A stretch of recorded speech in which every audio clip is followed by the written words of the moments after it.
Wow, I love that music. It just kind of wants me to get up and dance, dance, dance. I hope everybody is having a fabulous Wednesday. And if you are new to the show, I am Michelle Henderson. I am a psychic medium in the Dallas Fort Worth area. And I created a show for Wednesday um, so that we can, expand our spiritual knowledge. I think it's so good that, we keep learning. We always learn it. And I thought Wednesday would be a perfect day.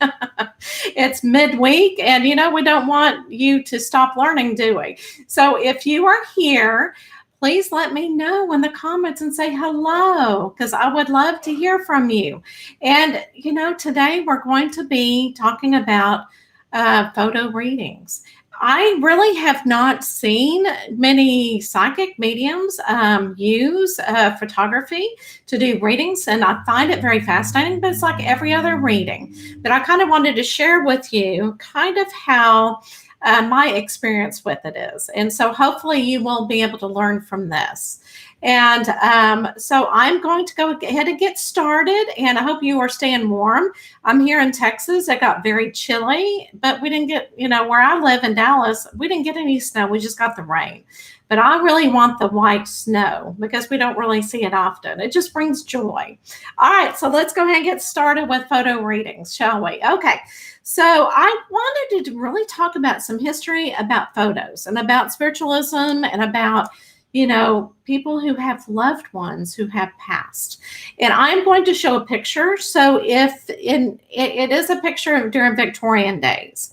And I don't want, if you have children in the room, I don't want them to be, scared of it or anything. So just to let you know, I'm about to show a picture you're the guardian, and so I'll let you choose. But during the Victoria era, a lot of times people could not afford taking a photograph with family like we do now. And so a lot of times whenever their loved one passed, they would take a picture with them. And so, you can Google and look at all these pictures, but it was something that they could keep of their loved one. And again, they didn't really have family pictures back then because no one could afford it.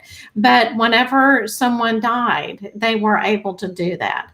And so I found that very, very interesting, just the history of photography and how people really loved keeping a photograph of their loved one after they have crossed over.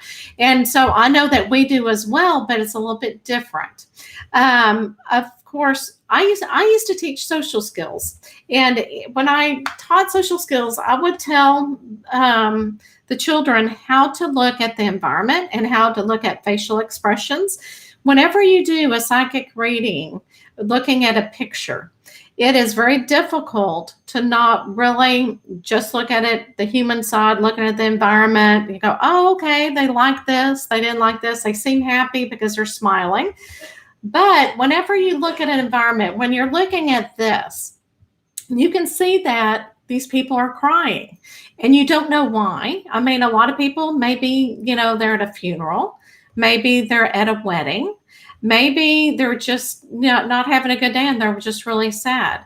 But, when you cry, there's different reasons for it. And sometimes it's really hard to look at the pictures, but look where they are. See, when I show you the true environment where they are, then just looking at it, not using your psychic senses quite yet, you know that they're a wedding. So it's a happy tears, hopefully happy tears anyway, right? So whenever you are doing the photo reading, you've got to really not look at it from a human point of view, but also looking at it from a psychic view. You're looking at the energy, right? All right, so I'm going to show you another picture. So if you know who this is, don't comment, okay? So look at this. And of course, this guy looks really happy. And I know a lot of people that sit across from the table from me, people are so good at hiding their feelings. And so, you may look at a photograph and say, oh, she was a very happy person.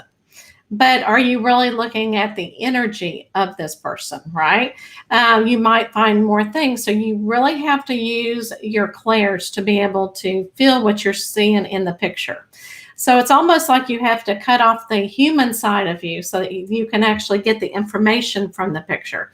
So I will let you know who this is. It looks like the girl is having a good time and everything, and that he is just such a sweet guy and everything. Well, let me show you who he truly is. All right, this is Ted Bundy, and he was a serial killer, right? And so if you had used your energy, your psychic senses and everything, you could have picked up maybe some information about him not being, a happy person, and maybe, feeling some bad vibes and everything. Whenever a lot of people read photos, they actually see symbols. Let me go back to, let me hide this for a second. They look at people's faces, and they can actually see pictures or symbols or numbers on their face. And that's how the psychic sense that they use. And so I found that very, very, it's fascinating. But again, you have to remove that human experience, because when I first started reading photos, I'm so good at reading body language and everything else, because again, I used to teach social skills, and I had to stop myself from doing that. And so I really I looked at the picture, but let me show you what I did that really helped me. Is I would look at their eyes, okay? And I would look at them, but I would look at their eyes, and then I would close my eyes. So in just a few minutes, I'm going to show you what really helped me, okay?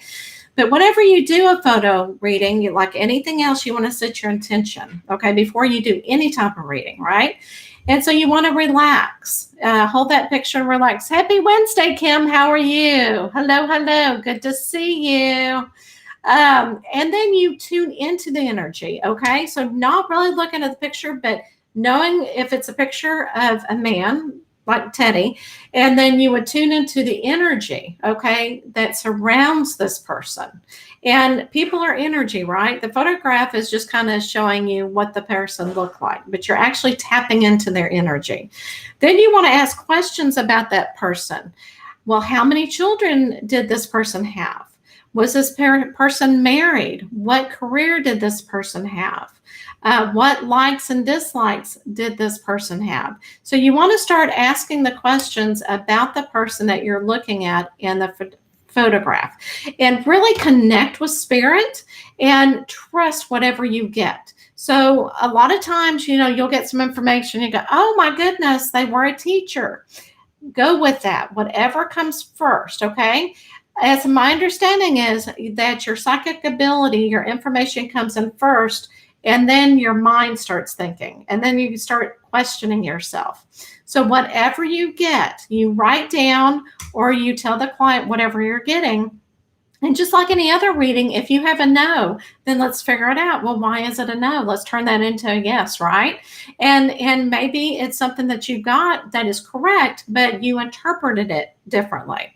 So, but with anything else, you've got to practice. But you've got to tap into that energy. And until I really figured out how to do it, and it's very, very interesting. And you'll see the eyes right here. When I first started doing readings, I would do mediumship, and my ego would get in the way.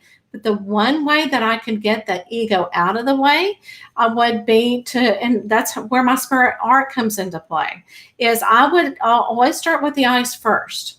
And I would then concentrate on looking at the eyes and talking to the person that way. It's almost like looking into a photograph. And that, for some reason, just drawing and coloring the eyes and really looking at the eyes, and then I would start drawing the person, that really got my ego out of the way. My subconscious was able to come through, and my intuition was able to come through.